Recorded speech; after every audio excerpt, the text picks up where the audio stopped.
UEFA lauded for swift action against Russia while FIFA criticized for unrealistic view.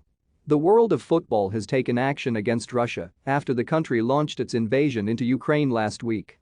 UEFA has moved the Champions League final, which will take place in May, to Paris, having initially planned to hold the game in St. Petersburg. Spartak Moscow were also removed from the Europa League, with RB Leipzig advancing to the quarter-finals. UEFA has also terminated a sponsorship deal worth £33.5 million a year with Russian energy company Gazprom. On Monday night, FIFA ruled that Russia will be suspended from international football, meaning the country will likely be excluded from this year's World Cup in Qatar. However, football's governing body was condemned for its initial decision to allow Russia to play, but under the name of Russian Football Union and at a neutral venue. Conservative MP Damian Green, a member of the Digital, Culture, Media and Sport Committee, told Express.co.uk that UEFA's response was far better than FIFA's, arguing that the latter organization did not have as realistic a view on the conflict as it should. On the decision to move the Champions League final, he said, "I welcome that decision. It was the minimum that could be done, it was done quickly, which is good.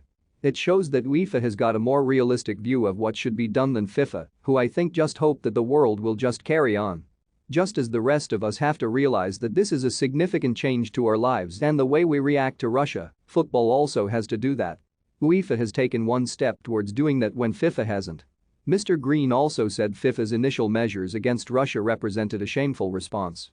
On FIFA's handling of the issue, he added, "I think that is unbelievably feeble, and taking the example of the International Olympic Committee (IOC) that allows Russia, despite all of the doping scandals, to participate in games as long as they are called the Russian Olympic Committee (ROC). It's exactly the same cop-out that the IOC went for. I think it's just unacceptable in the current climate." Read more. Putin braces for sport world revolt as Russia paying war price. "I hope other countries follow the example of the English FA and more importantly the Polish FA in saying we won't play them. That essentially dares FIFA to say okay, we will award games to Russia. That would mean the World Cup wouldn't be played. I would very much hope that other countries that have qualified wouldn't participate in a World Cup with Russia." Asked if Russia should be banned, Mr. Green responded, "Yes, a country that wages war against another country can't be allowed to have normal sport. That would be the kind of symbolic gesture that would bring home to the Russian people that their government is driving them away from normal life and the big events in international sport.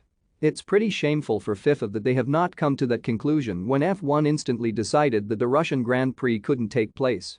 English football came together last weekend to show support for Ukraine. Don't miss Spartak Moscow extremely upset as UEFA kick club out of Europa Insight FIFA and UEFA make joint statement with Russia kicked out of World Cup analysis. UEFA to kick Russian side Spartak Moscow out of Europa League Insight on Saturday. Everton players took to the pitch in their match against Manchester City with Ukrainian flags draped over them. City players also wore shirts with "No War" written across the front. Everton's Vitaly Mykolenko and City's Alexander Zinchenko shared an emotional embrace during the warm-ups, greeted with applause from the fans. West Ham, who played Wolves on Sunday, showed support for their Ukraine winger Andriy Yarmolenko. Captain Declan Rice held aloft a shirt with Yarmolenko's name and number on the back. The Hammers have given Yarmolenko time off following his homeland being invaded. Chelsea and Liverpool showed their support for the people of Ukraine before the Carabao Cup final.